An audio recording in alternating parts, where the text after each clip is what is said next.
السلام علیکم ورحمۃ اللہ وبرکاتہ۔ آج ہم ریئل ہیلتھ سیکرٹس میں جلد کے جلنے کے بارے میں بات کریں گے۔ انسان کی زندگی میں حادثات تو ہوتے رہتے ہیں۔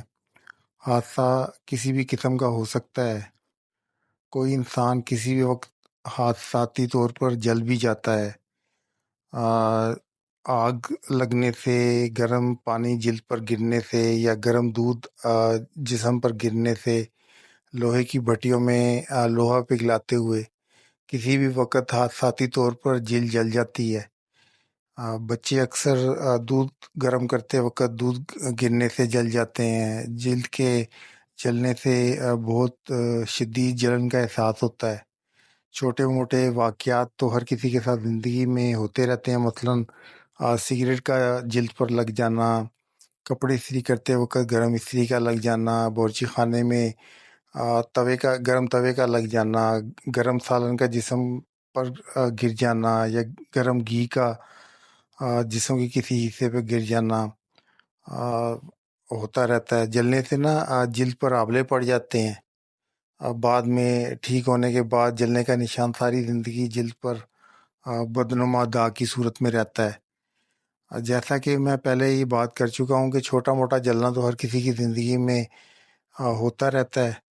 آئندہ اگر آپ میں سے کوئی سگریٹ سے جلے یا استری لگنے سے معمولی طور پر جلے تو اس جگہ کچے آلو کا ٹکڑا کاٹ کر لگا لے۔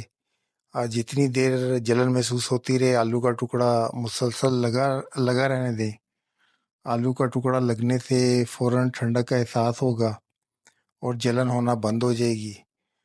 تو اس کے بعد نہ تو وہاں پہ آبلہ پڑے گا اور نہ ہی جلنے پر جلد پہ جو نشان بن جاتے ہیں وہ نشان بھی نہیں پڑیں گے، اور میری اس بات کی تصدیق ہو جائے گی۔ ایسے میں اگر کوئی بہت زیادہ جلے تو کچے آلو کو پیس کر اس کا رس نکال لیں، اور اس رس کو جلے ہوئے جسم کے حصے پر لگاتے رہیں، یا جلے ہوئے ہاتھ یا پاؤں کو آلو کے پانی میں ڈبو دیں۔ آلو کے پانی سے جلن فوراً دور ہو جائے گی، اور ٹھیک ہونے کے بعد نشان بھی نہیں رہے گا، اور جلنے کے مہنگے علاج اور تکلیف سے نجات مل جائے گی۔ آلو ہر جگہ آسانی سے مل جاتا ہے، تو اگر فوراً کوئی بچہ بوڑھا جل جائے تو آلو گھر میں موجود ہوتا ہے، یا قریبی سبزی کی دکان سے فوراً بندہ لے آتا ہے، تو اسے استعمال کر کے یہ جلنے کی تکلیف سے بچ سکتا ہے۔ چلیں، دعاؤں میں یاد رکھیے گا۔ آپ میرے اس یوٹیوب چینل کو سبسکرائب کر لیجئے گا۔ اللہ تعالیٰ آپ سب کو یوں سے صحت مند زندگی عطا فرمائے۔ جزاک اللہ۔ اللہ حافظ۔